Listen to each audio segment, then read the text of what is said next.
ভাই আপনি আর যে নীরব না?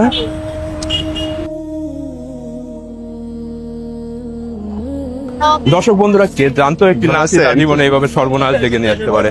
ভাইরাল সেই মোটিভেশনাল স্পিকার এখন সংসদ ভবনের সামনের বাদাম বিক্রেতা। চলুন দেখা যাক তার কাছে জানা যায় কি কারণে এখানে বাদাম বিক্রি করতে। দিদাসি ভাই আছেন ভাই।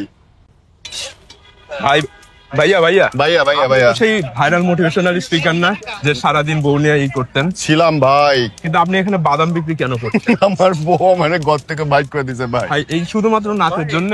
ভাই একদম ভাই, এটা ভাই এটা চরম অন্যায় করতে। ভাই যাবে ভাই, ভাই মাত্র জন্মদিনে গিয়ে ভাই, আমি আর কোনোদিন কারো জন্মদিনে গিয়ে নাচবো না ভাই।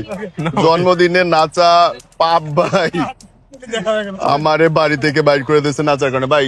10 টাকা 10 টাকা 10 টাকা এটা ভাই, এটা কারে বুঝাবো ভাই? 10 টাকা। থ্যাংক ইউ ভাই। রিজেকের মালিক আল্লাহ, এখন বাদাম বেচে খাইতে হবে ভাই, কিছু করার নাই ভাই। জাল নিয়ে যান ভাই। জাল লাগবে না তাও নেন ভাই, ভাই নেন। এখন ভাই আর কি করব আমি ভাই, মানে আমার তো আর ধরেন কিছু করে খাওয়ার মতো উপায় নেই। আমার একদম বাড়ি থেকে বাইর করে দিচ্ছে বউ। আমি কোনো মতে এই কয়দিন ধরে ভব করে জীবন যাপন করতেছে। আপনারা দেখেন এখানে বাদামের দোকান দিয়েছে ভাইয়ের সাথে পার্টনারশিপে। আচ্ছা। এবং আমি এখন অবস্থান করতেছি সংসদ ভবনের সামনে। শুধুমাত্র কি নাচের জন্যই ভাই? ভাই আমি নাচ কেন নাচবো ভাই? আমি একটা মানুষ, আমি জন্মদিনে গিয়ে মোটিভেশন স্পিচ দিব, আমি যোগা শিখাবো, আমি কেন নাচলাম? এই যে অপরাধ আমি করে ফেলাইছি, জাতি তো আমাকে আর ক্ষমা সুন্দর চোখে দেখতেছে। দেখেন এই যে ভাইরা আসছে আমার সব বাদাম কেনার জন্য। কাঁচা বাদাম ভাই, কাঁচা বাদাম। এই দুঃখ নিয়ে আমি এখন নির্দেশ হয়ে যাব। তবে একটা কাজ আমি করব, আপনাকে আমি বলি, আমি এখন এখান থেকে সরাসরি 10 টাকার বাদাম নিয়ে আমার শেষ ঠিকানা চলে যাচ্ছি। কোথায় যাচ্ছি বলা যাবে না ভাইয়া।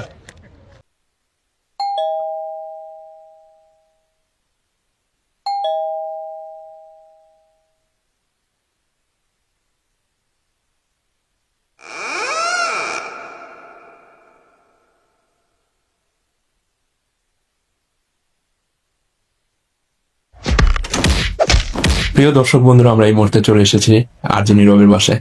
সে 3 দিন পর সৎ সাহসে তার বাসায় এসেছে। চলুন দেখা যাক তার কি অবস্থা। ভাবি, ভাই কোথায়?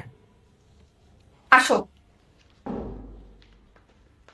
এই যে তোমার ভাই।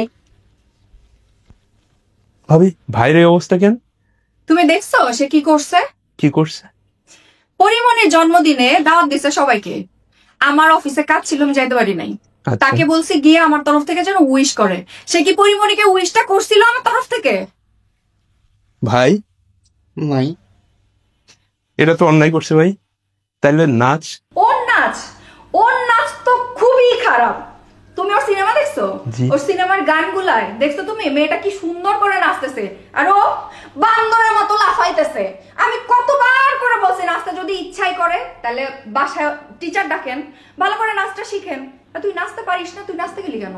কেন ভাই? আর ভাই ভাই ওই ফ্লাইং কিস? ওহো, আমি তো পরীকে উইশই করতে পারি না এখনো। পরি, বিলেটেড হ্যাপি বার্থডে।